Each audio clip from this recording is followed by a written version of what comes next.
Представете си открито поле в ранното утро. Лека мъгла. Тишина преди бурята.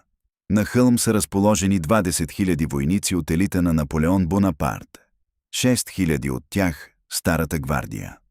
Най-дисциплинираната и опитна пехота в Европа. Разполагат с полева артилерия, кремъчни мускети, щикове, организирани батальони, тренирани да стрелят на залпове. На 2,5 км разстояние стоят 50 000 самураи, 2000 лъчници, 48 000 воини с катани. Те са смели, те са обучени, но са въоръжени предимно за близък бой. Днес ще разберем какво решава битката – честта или технологията. Предварителен анализ. Френските мускети. Стандартният кремъчен мускет има ефективна точност около от 80 до 100 метра. Опитен войник стреля от 2 до 3 пъти в минута. Куршумът – тежък оловен снаряд. На дистанция под 100 метра пробива самурайска ламелна броня без сериозен проблем. Артилерията френските оръдия имат обсек над 1 км. Сачмите и картечта са смъртоносни срещу плътни формации. Японските лъкове Юми има ефективен обсек около 150 метра. Стрелец може да изстреля 6 до 8 стрели в минута.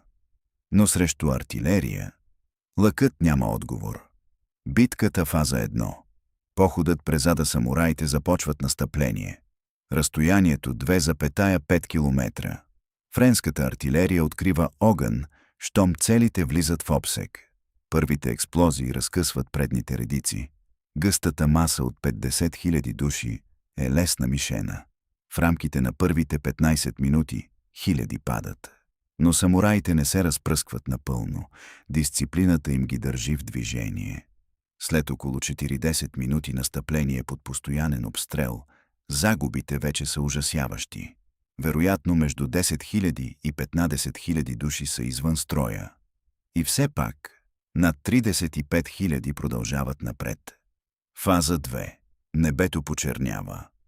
На около 300 метра японските лъчници започват масов залп. Хиляди стрели политат към хълма. Французите започват да дават загуби. Някои батареи са временно разстроени. Екипажи падат. Но стрелите губят енергия на тази дистанция, а французите стрелят надолу, с по-добра видимост и стабилност. След 10 до 15 минути интензивна стрелба, японските лъчници започват да изчерпват стрелите си. Те не носят безкрайни запаси. Фаза 3. Стената от олово. На 200 метра френската пехота се подготвя.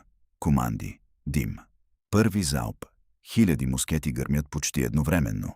Самураите в предните редици буквално се сриват. Французите презареждат. Втори залп. Трети. Скоростта е около 2 до 3 изстрела в минута на човек. Това означава десетки хиляди куршуми за кратко време. Но численото превъзходство си казва думата. Няколко хиляди самураи успяват да достигнат 50 метра. Фаза 4. Сблъсъкът. Тук започва истинската касапница. Катана срещу щик. В индивидуален бой самураят често има предимство. Бързина, техника, гъвкавост. Френските редици се огъват. Някои части са пробити. Но тук влиза решаващият фактор – резервите. Старата гвардия контратакува. Артилерията преминава на картеч на къса дистанция. Всеки изстрел разчиства коридори през плътните групи. Самураите вече са изтощени от 2,5 км настъпление под огън. Те са смели, но са намалели. Финалът.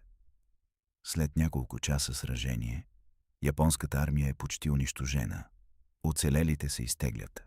Около 30 000 до 35 000 самураи са загинали или тежко ранени. Френските загуби са сериозни, вероятно 7000 до 9000 души. Но хълмът остава в техни ръце. Победата е за армията на Наполеон. Не защото самураите са по-слаби воини, а защото 19 век побеждава феодалната ера. Технологията, дисциплината и артилерията решават битката.